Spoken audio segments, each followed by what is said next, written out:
PRELUDE. I'm co-curator of the festival together with Tom Segal. Now, the topic of this year's festival is Welcome Failure, and we have explored the topic in many different conversations, failure in the creative process, systemic failure, etc. And Tom and I, we were wondering, we were looking at the theatrical landscape, and there are these lighthouses, these institutions and festivals that have been doing really great work over a long period of time, and they're clearly successful. And we were wondering, so what was it like in the beginning? What were the mistakes made, the failures made, the difficulties that they were facing? And I'm really extremely happy to have this group of artistic directors here. It's Jonathan McCrory, who's artistic director of the National Black Theatre up in HowlRound. Now, he didn't found it, but I hope that he has a lot of stories to tell back from the days when Barbara and Tier founded it. And he himself founded a bunch of organizations and initiatives that are alive and thriving. Then we have Ellie Cohen, founding artistic director of Dixon Place, and Mark Russell, who runs Under the Radar Festival, and was part of the group that founded PS122, and then you also founded a lot of other festivals and organizations. So I'm going to jump right into it and ask you the question. So what was it in the beginning when you started? Oh, okay. So I mean, the beginning is an idea.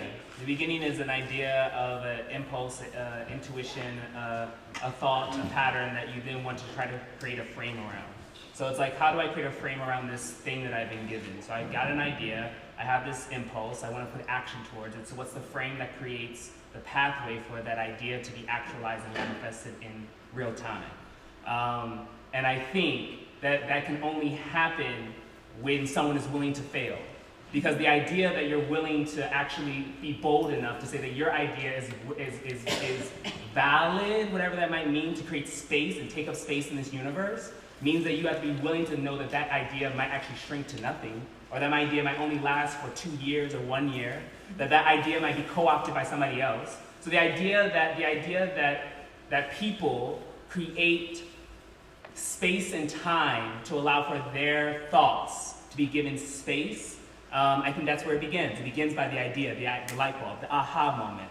I think after that, it becomes about the rubric and the rules, or the idea, or the frame that you want to do to investigate and navigate that idea. And I think it shifts over time how you want to do that, based off the community that you want to interact with. I didn't work that way. We had space. And my mom would sew curtains, and we put on a show. You know, it was sort of like stupid like that. And you know, so there was no. I'd be beautiful if I could have thought that, but I probably wouldn't have done it. I thought. And of course, I was part of a large community that was putting together PS122, and so it was just sort of this wave. We were just doing it, you know. It was, of course, this was, 1977, 78, punk rock time. Like, how many chords do you know? You're a band. Yeah. But we didn't know any chords, so we were performance artists. So. How did you find the space? What was that became? Oh, that space? It was squatted.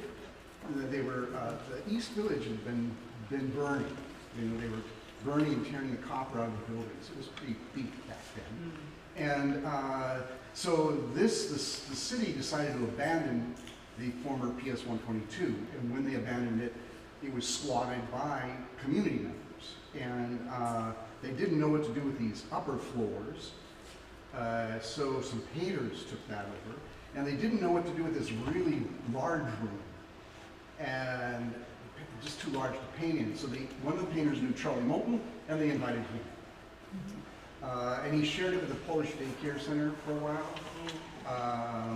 And there was, so, that was, in the early days, it was a mix of social service organizations, daycare, things like that, artists, painters, and the performance people. And it's so true, like, we were making it up as we went along because there were no models. Yeah. There weren't any new models. There were clubs, there were a lot of clubs, and, well, I don't know when the kitchen. Well, no one really thought of doing what you did, which was like, I'm going to take my house and turn it into a performance space 36. Well, there's a reason why no one thought of it. Yeah. It's not a great idea, but it was founded on the premise of failure, not that the space, well, I actually did think I would just do it for 6 months, or, well, first just for, it was maybe a few months, and then I thought, okay, 6 months, and then I thought, all right, you know, a year, because it was just an experiment. It was just the idea of like, what would it be like to, because I had been a performer before, to have the public into my home and not pretend that I don't live there. So it was perfectly obvious when we walked in. And what would that be like, just to have my door open and have people just like coming and going, and that's how you live. I mean, not that there hadn't been performance artists living in real time, you know, in the space where the public was coming in, but I certainly hadn't, and not in the context of theater and performance. So that was just to be an experience. It wasn't going to go on. But I don't know, people seem to like it, so I kept doing it. But it was, the idea, the mission itself was kind of founded on the premise of failure, in that people needed a place to fail. I mean,